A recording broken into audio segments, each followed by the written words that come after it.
The Millionaire's Fake Marriage Deal. Until his bride. Unveiled, the secret that changed everything. Hello everyone. Before we begin today's story, I have a small favor to ask. Please hit subscribe and turn on the notification bell so you never miss our channel's new videos. It is quick, free, and the best way to support us in bringing you more dramatic stories. Your support means the world to us. Where are you watching from? Drop your city or country in the comments below. Thank you very much. Now, let us return to our main character. The ballroom glittered with chandeliers, 1,000 crystals reflecting the arrogance of old money. Reporters were already snapping photos before the bride even appeared. But what made people whisper that night was not the lace of the dress or the size of the diamond. It was the fact that the groom, Adrian Cole, one of the youngest self-made millionaires in New York, arrived at his own engagement party without a smile. His expression was carved in stone. Whispers floated across the room. Does he even love her? Or is this just business? The tension thickened when the bride stepped forward. Ella did not look like anyone expected. No designer gown, no diamond tiara, only a simple white dress that looked like it had been bought off the rack at a department store. Even stranger, she wore flat shoes, not heels. In a room where women competed with each other in sky-high stilettos, her choice was almost an insult. Or was it defiance? Cameras flashed. One photo captured Adrian's mother clutching her pearls. Another caught Adrian's business rival smirking in the corner, clearly enjoying the scandal. It was not just gossip anymore, it was ammunition. But the most unusual thing happened as Ella reached the podium. She hesitated, pulled a folded piece of paper from her purse, and laid it flat on the table beside the champagne glasses. It was not a love letter, nor wedding vows. It was a contract. The edges were marked with legal stamps. Reporters gasped. A contract at an engagement? What bride would dare bring a business document to such a sacred occasion? Adrian's jaw tightened. He reached out, covered the paper with his hand, and whispered through gritted teeth so only she could hear. Do not let them see that. Ella looked him in the eye, unflinching. Why not? It is the truth, is it not? The room did not hear the words, but they saw the icy stare between them. And in that silence, curiosity erupted like wildfire. Was this engagement a sham? Was this marriage nothing more than a deal? The music swelled awkwardly, the string quartet playing louder as if they could drown out the tension. But no one in that ballroom could ignore the crack in the perfect facade. And that is how the story begins, with a millionaire groom, a mysterious bride, and a contract that no one was supposed to see. The ballroom was still buzzing long after the champagne toasts ended. Guests whispered in corners, their eyes darting toward Ella as if she were a puzzle they had not been invited to solve. But behind closed doors, the real confrontation had only just begun. Inside Adrian's private office, far from the flashing cameras, Ella stood across from him. The contract she had placed on the table was now in his hands. His sharp eyes scanned the pages before he tossed it down, the paper sliding across the polished mahogany desk. You should never have brought this here, Adrian said, his voice calm but dangerous, like the stillness before a storm. Ella's chin lifted. Why hide it? You were the one who told me this entire marriage is nothing but business. If that is true, then why not admit it openly? Adrian stepped closer, his towering figure casting her in shadow. Because appearances are everything in this world. One slip, one rumor, and both of us lose. You think I care what those people think? No, I care about what happens if they smell blood. They will tear you apart before you even know what hit you. His words were not a threat, but a warning. Yet Ella did not flinch. She pressed her palms on the desk and leaned forward, meeting his gaze head-on. If you expect me to sign my dignity away, then you have chosen the wrong woman. Silence hung thick between them. Then Adrian reached into the drawer, pulled out a small velvet box, and opened it. Inside was a ring, not the kind that sparkled under the ballroom lights, but a simple band with a clear, synthetic stone. This is yours, he said. You will wear it whenever we are in public. It looks real enough to silence questions. But do not mistake it for something more. This is not about love. This is about survival. Ella stared at the ring, her throat tightening. The entire arrangement was a transaction. She knew that when she agreed to step into his world. But somehow, seeing the cheap substitute for a symbol that should mean devotion cut deeper than she expected. Her voice was steady, though. Fine, I will wear your ring. But remember this, I may be playing your wife, but I am not your property." Adrian's eyes flickered, just for a second. Something unspoken lingered there before he snapped the box shut and handed it to her. "Good. Then we understand each other." The deal was sealed that night. Over the next few days, preparations for the official wedding ceremony accelerated. Photographers trailed their every step. Magazines splashed their faces across glossy covers. To the world, they looked like a perfect couple swept up in a whirlwind romance. But behind the staged smiles and choreographed embraces, Ella lived under constant scrutiny. Reporters followed her when she bought groceries. Fashion critics mocked her modest clothes, comparing her to the polished heiresses Adrian had been seen with before. Some even speculated that she was nothing more than a convenient placeholder, chosen for reasons no one could quite uncover. One evening, after a particularly cruel headline labeled her the bargain bride, Ella found herself in the grand kitchen of Adrian's estate, staring at her reflection in a glass of untouched wine. The silence pressed heavy on her, until the door opened and Adrian walked in. "You should not read those things," he said, his tone surprisingly softer than usual. Ella turned sharply. "Why not? They are talking about me, not you. I am the one they are tearing apart." Adrian poured himself a drink, his movements precise, controlled. "Because it does not matter. They talk today. They will forget tomorrow. What matters is that you keep playing the role. If you fall, we both fall." His indifference stung more than the headlines. Ella clenched her fists at her sides. "You speak of this as if I am nothing but a mask you can put on and take off whenever you please. But I am not hollow, Adrian. I bleed. I feel. And every time I walk into those rooms, I am carrying the weight of your empire on my shoulders while being laughed at for it." Her words hit him like a blow. He opened his mouth to reply, but for once, no answer came. Instead, he simply studied her, his expression unreadable. It was in that silence that something shifted, something Adrian would not admit, and something Ella could not yet name. But the deal was far from over. It had only just begun. The wedding ceremony came faster than Ella expected.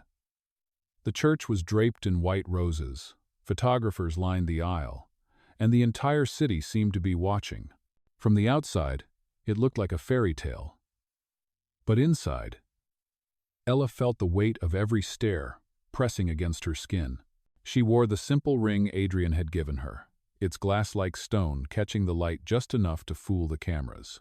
As the vows were exchanged, she noticed Adrian's steady voice never faltered, even when his eyes did not linger on hers. It was as if he were reciting lines in a play. When it was her turn, Ella forced her voice to remain calm, though her heart raced. The words, "I do," came out firm, but inside she wondered if she had just sealed her own fate. The photographs of the kiss were splashed across newspapers the next day. The headlines painted them as a dream couple, but behind the glamorous images, Ella's new life inside Adrian's mansion began to reveal its cracks. From the moment she moved in, she felt like an intruder. The staff obeyed her, but their eyes betrayed silent judgment. Some whispered in the hallways. Others looked past her as though she were invisible. Every gesture reminded her that she did not belong in this world. One afternoon, Ella attempted to help set the table in the grand dining room. The head housekeeper stopped her immediately. "Madam, that is not your place," the woman said, her voice clipped with disapproval. Ella forced a polite smile. "I am just trying to help." The housekeeper bowed her head stiffly, but muttered just loud enough for Ella to hear, "A real wife of this house would never lower herself to such chores." The sting of those words followed Ella as she walked away. She had promised herself she would not break under their scorn, but the reality of living as a contract bride was harsher than she had imagined. That evening, Adrian returned late from a board meeting. His suit was perfect, his tie immaculate, but his eyes carried exhaustion. Ella sat waiting in the library, her journal open on her lap. He paused when he saw her, clearly surprised she was still awake. "You do not have to wait for me," he said, loosening his tie. "I did not," Ella replied evenly. "I was writing." He glanced at the journal, then back at her. "What do you write about?" She closed it quickly. "Things you would not understand." For a brief moment, something flickered across Adrian's face, as if he wanted to press further, but he let it go, moving past her toward the decanter of scotch. The next week, the tension only grew. Adrian's wealthy friends hosted a lavish charity gala, insisting the newlyweds attend. Ella dreaded it, but she had no choice. That night, she walked into the ballroom by Adrian's side, dressed in a borrowed designer gown his mother had insisted she wear. The moment they entered, whispers began. One guest leaned to another, her voice sharp with ridicule. "She looks like a child playing dress-up," another laughed. "I give it 6 months before he replaces her with someone more suitable." Ella held her head high, refusing to let them see the sting. But when Adrian walked off to greet business associates, she found herself alone, cornered by a group of elegantly dressed women. "So Ella," one said with a glass of champagne in hand, "tell us, where exactly did you two meet? At a boardroom? A back alley? Or was it some kind of bargain sale?" The group burst into laughter. Ella's chest tightened, but she kept her voice calm. "We met exactly where fate wanted us to. And unlike you, I did not have to buy my way into anyone's heart." The laughter stopped instantly. The women's smiles faltered, replaced by glares. At that very moment, Adrian reappeared. He slid his arm around Ella's waist, his voice smooth but edged with steel. "Is there a problem here?" he asked. The women shook their heads quickly, retreating like shadows. Adrian's grip on Ella lingered longer than necessary, his body warm against hers. She glanced up at him, expecting a scolding, but instead, he whispered just loud enough for her to hear. "Do not let them win, ever." The words struck something deep inside her. It was the first time he had stood openly by her side, not because the cameras demanded it, but because he chose to. That night, as the gala continued, Ella noticed something different in Adrian's gaze. He still played the role of the untouchable millionaire, but there was a flicker of recognition, almost admiration, when he looked at her. For the first time since the contract was signed, Ella wondered if the lines between business and something more were beginning to blur. The weeks that followed the gala tested Ella in ways she never imagined. Life inside the Cole estate was a performance staged for the outside world. Every smile, every touch of her hand against Adrian's arm, every photograph captured by the relentless press had to be perfectly timed. But when the cameras disappeared, the air between them grew cold again. Adrian buried himself in late-night meetings and endless phone calls. Ella often found herself wandering through the vast hallways, her footsteps echoing against marble floors that never felt like her own. Yet she refused to surrender to loneliness. She poured her heart into her private journal, writing about every insult she endured, every flicker of humanity she caught in Adrian's eyes, and every ounce of dignity she fought to preserve. One evening, Adrian's company hosted another charity gala, this time inside a historic theater in Manhattan. The chandeliers blazed overhead as the elite arrived in gowns and tuxedos worth more than the average annual salary. Ella followed Adrian into the crowd, her head high despite the stares. The night took a sharp turn when a young waiter tripped while balancing a tray of crystal glasses. The sound of shattering glass silenced the music for a moment. A wealthy investor sneered, grabbing the boy by the collar. "Do you realize what you just cost me?" the man barked, his voice dripping with contempt. The boy stammered an apology, his face pale with fear. Guests snickered, and several raised their phones, eager to capture the humiliation. Before anyone could stop her, Ella stepped forward. She gently placed herself between the furious man and the trembling waiter. "That is enough," she said firmly. "It was an accident. No one here has the right to treat him like a criminal." The investor's eyes widened in disbelief. "And who are you to lecture me?" Ella's gaze never wavered. "I am the woman standing in front of you, telling you that respect should not be a luxury." Whispers surged through the crowd. Some gasped at her boldness.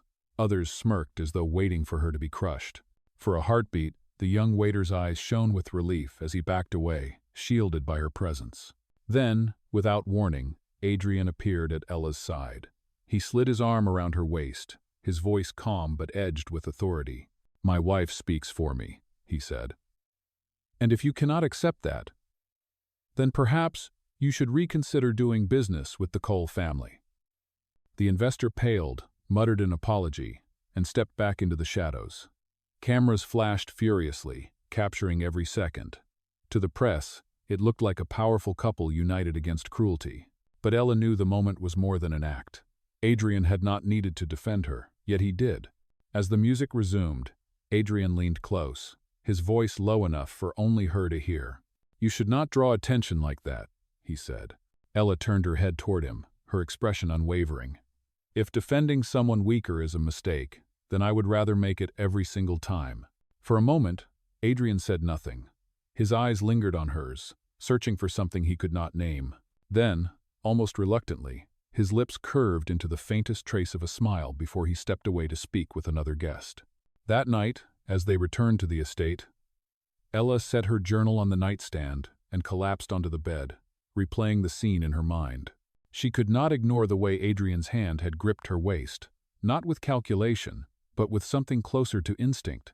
Down the hall, Adrian poured himself a drink in the study, staring at the city skyline. He tried to dismiss what had happened, but Ella's words echoed in his head. Respect should not be a luxury. He had built an empire on contracts, deals, and numbers. Yet this woman, who had come into his life as nothing more than a transaction, carried a truth he could not ignore. The contracts still defined them on paper, but for the first time, Adrian realized that Ella was not playing a role. She was simply being herself.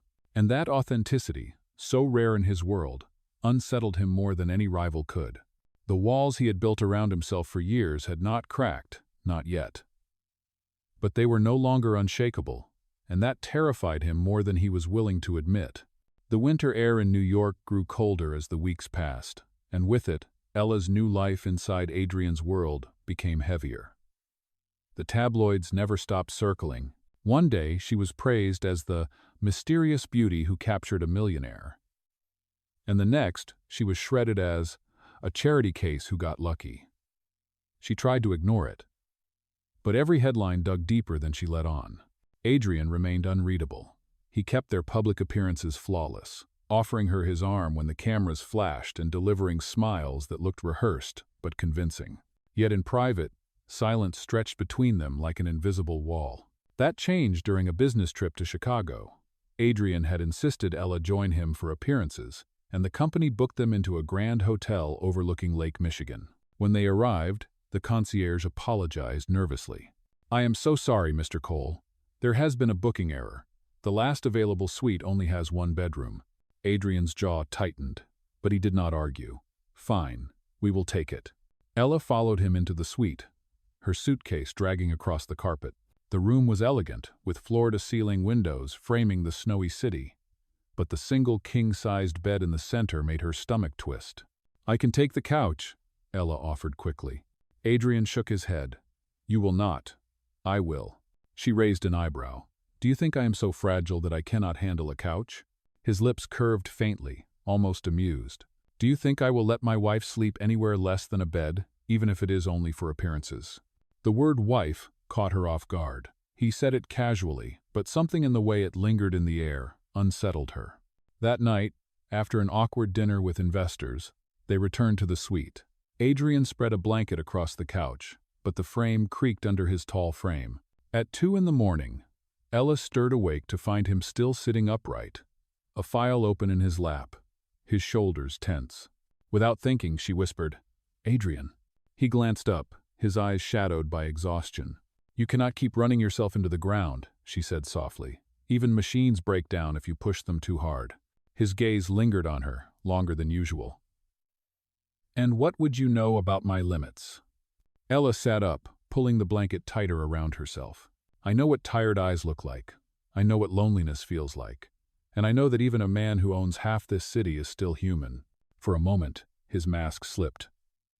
The corner of his mouth tugged upward, not in mockery, but in something dangerously close to gratitude. He closed the file, set it aside, and sat quietly in the dark. The next morning, the tabloids caught a rare photograph, Adrian holding the door for Ella as they exited the hotel. It looked ordinary to most, but to those who knew him, it was shocking. Adrian Cole never slowed down for anyone. Yet, in that moment, he had. Back in New York, the changes grew more noticeable. At another public event, a reporter tried to corner Ella with a cruel question about her past. Before she could answer, Adrian cut in, his voice firm. "Her past is none of your concern. Focus on the present." Oh, it was the first time he had openly shielded her, not just for optics, but with genuine force. Ella caught his eye afterward, searching for the cold calculation she had come to expect. But instead, she saw something warmer, something he was not ready to admit. Later that night, as Ella wrote in her journal, she replayed the moment in her mind. Adrian was changing, even if he would never say it aloud, and despite herself, she was changing too. She no longer saw him, only as the arrogant millionaire who had trapped her in a contract. She saw the cracks in his armor, the man who stayed awake at night carrying burdens no one else understood. The contract still bound them, but the line between duty and desire was blurring, and Ella knew that if she was not careful, she could lose more than just her freedom. She could lose her heart. The shift in Adrian's behavior did not go unnoticed. For every photograph that painted them as the perfect couple, there were whispers behind the curtain. The media began digging deeper into Ella's life, questioning her background, her family, and why Adrian Cole, a man known for rejecting high-profile heiresses, had chosen a bookstore owner's daughter. The storm broke on a Thursday morning when Ella opened the newspaper and froze. The headline read, "Contract Bride? Sources claim Cole. Marriage is nothing but a deal." The article included a blurry photo of the contract she had once carried in her purse, its edges visible as if someone had been watching closely. Her stomach dropped. She had been careful, painfully careful. Who could have seen it? When Adrian entered the breakfast room moments later, she shoved the paper toward him. "Did you know about this?" she demanded. His eyes flicked over the headline, then narrowed. "Where did they get this?" "You tell me," Ella shot back.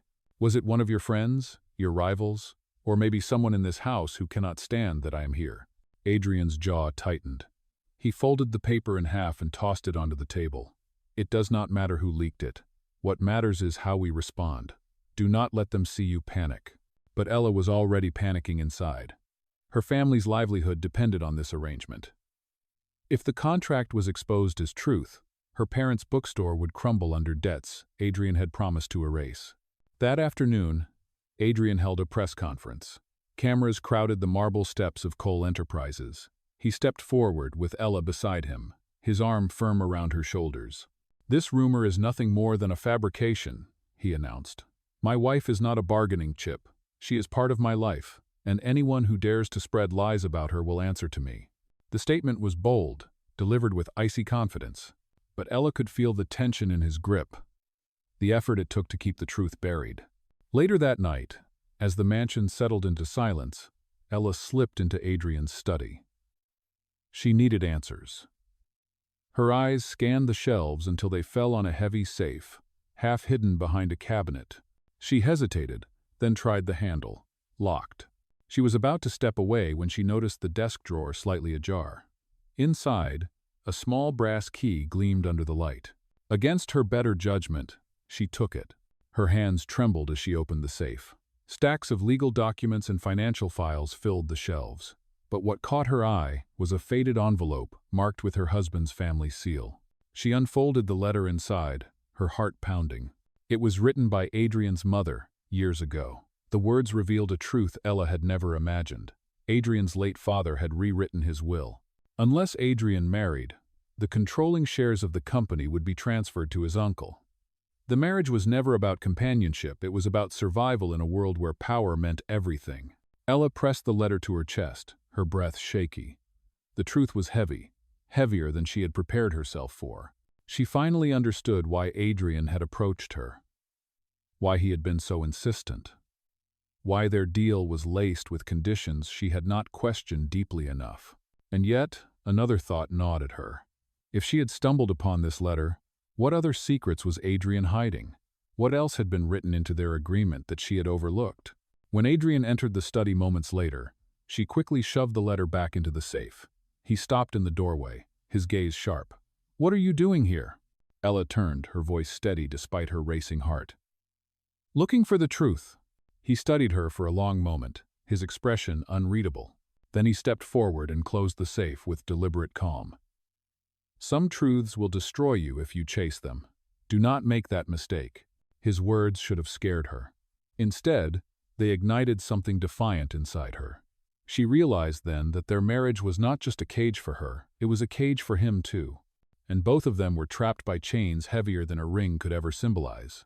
The contract was still intact, But Ella now knew that behind its carefully written clauses lay a battlefield of power, betrayal, and secrets. And whether Adrian admitted it or not, the war was far from over. The following days carried a tension Ella could no longer ignore. Every glance from Adrian seemed heavier, as though he knew she had seen more than she should. And though he never mentioned the letter, the silence between them was no longer cold, it was dangerous. One evening, the storm broke. Rain lashed against the tall windows of the mansion as Ella stood in the library, her journal clutched in her hands. Adrian entered without warning, his presence filling the room like a tide she could not escape. "You were in my study," he said flatly. Ella's breath caught, but she did not back down. "Yes, I was. And I know now why you married me."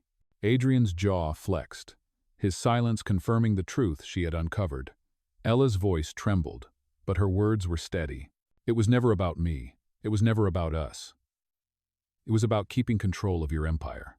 He stepped closer, his eyes burning with something more than anger. "Do you think I had a choice?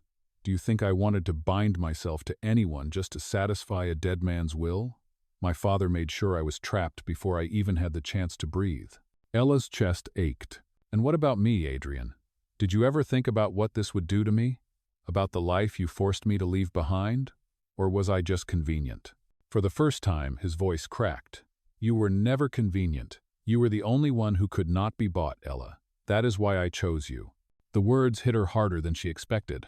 She had assumed she was the weakest piece on his board, but now she realized he had chosen her, because she was the only one strong enough to stand beside him.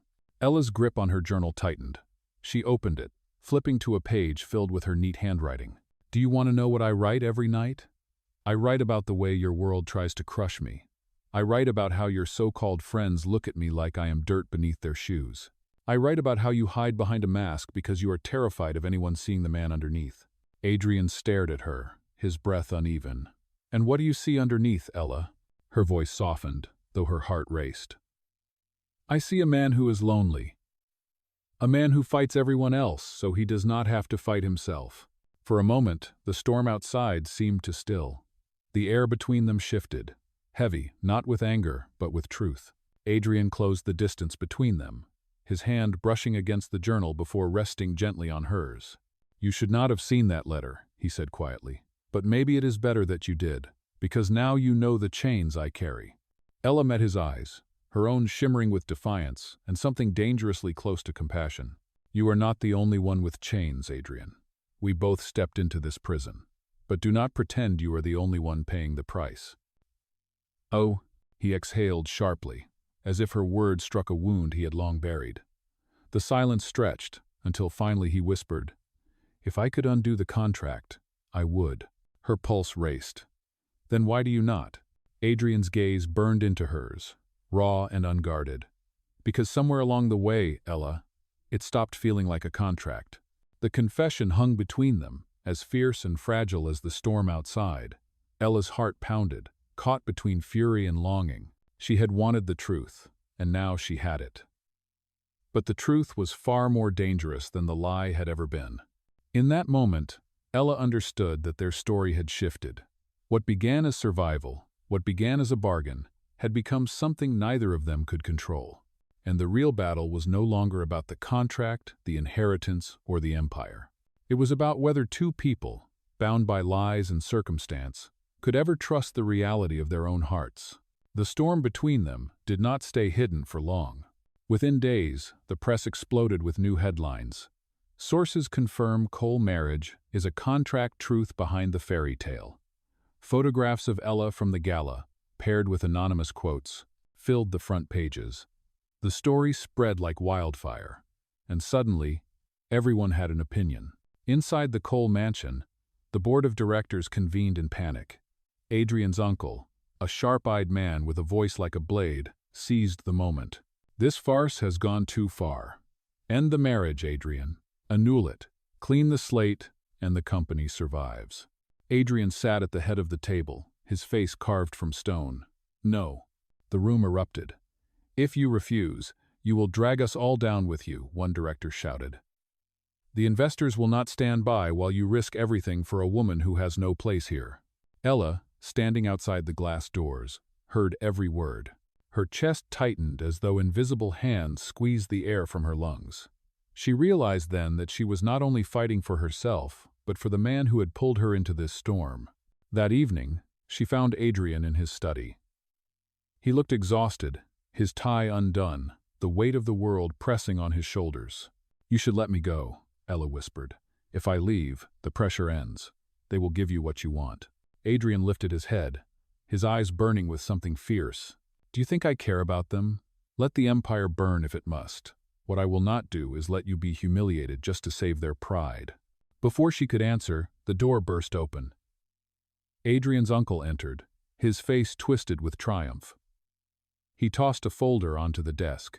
Inside were photographs of Ella, with her family's small bookstore, twisted into a cruel narrative. The headline draft read, "From bookshop debt to millionaire's bed, the real story of Ella Tran." "Oh, tomorrow," the uncle said coldly. "This story will run unless you end it tonight. Choose, Adrian. The company or this? Contract bride." Ella's stomach sank. She turned to Adrian, bracing herself for his choice. But Adrian stood, his voice steady as iron. "This marriage may have begun as a contract, but hear me clearly, it will not end as one. If you want war, then you will have it, but you will not touch her." His declaration was reckless, dangerous, and absolute. Later that night, with scandal raging outside their gates, Ella packed a small bag. Her decision was final. She could not let Adrian lose everything because of her. At dawn, she walked quietly toward the train station, her footsteps heavy with the weight of goodbye. But as the train prepared to leave, a commotion stirred on the platform. Reporters turned their cameras just in time to capture Adrian Cole himself, breathless from running, pushing past the crowd. He boarded the train, his hand catching Ella's before she could slip away.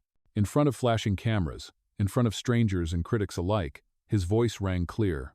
"No contract holds me anymore. My heart chose her, and I will not let her go." The platform erupted in chaos, but for Ella, the noise faded. For the first time, she realized Adrian was no longer fighting for an empire. He was fighting for her. The photographs from the train station spread across the country within hours. Adrian Cole, the once untouchable millionaire, had declared his heart in public, defying his family, the board, and the empire that had shaped him. Some called it reckless, others called it foolish, but to many, it was something rarer than money-authentic love. The board of directors scrambled to contain the scandal, but Adrian stood firm.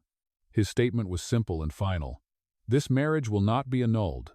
Ella is not my contract. She is my choice." Backlash struck immediately. Investors threatened to walk away, and his uncle branded him unfit to lead. But then something unexpected happened. Ordinary people, customers who had never cared about Cole Enterprises before, began to rally. They admired Adrian's defiance. They admired Ella's quiet strength. Public sentiment turned, and for every critic, two more voices rose in their defense. Ella returned to the Cole estate no longer as a shadow, but as a partner. She walked through the mansion's halls with her head held high. The staff who once whispered behind her back now greeted her with respect. She had earned her place not through wealth, but through dignity. One afternoon, Adrian brought her into the garden. In his hand was the same velvet box she had seen before, but this time the ring inside was not synthetic. The diamond caught the sunlight, burning brighter than any ballroom chandelier. He lowered himself to one knee, his voice unguarded and raw. "Ella Tran, I once gave you a ring that meant survival. Today, I give you this ring because it means forever. Will you marry me not as my contract, but as my heart?" Tears filled Ella's eyes, but her answer was steady. "Yes. 1,000 times yes." When the press reported the story, the headlines no longer called her the bargain bride. They called her the woman who changed the millionaire. The empire endured, but it was no longer ruled by fear or obligation. It was shaped by courage, by love, by choice. On the day of their real wedding, Ella looked down at her hand, at the diamond that had replaced the false stone. She remembered the whispers, the insults, the nights of loneliness. And then she remembered Adrian's words at the train station, words that had rewritten everything. She turned to him as the applause rose around them and whispered, "So, is this the new contract?" Adrian smiled, his voice low and sure. "No. This is real life." And for the first time, Ella believed it. Their story had begun with a bargain, but it ended with something no contract could ever create: love that was chosen, fought for, and finally won.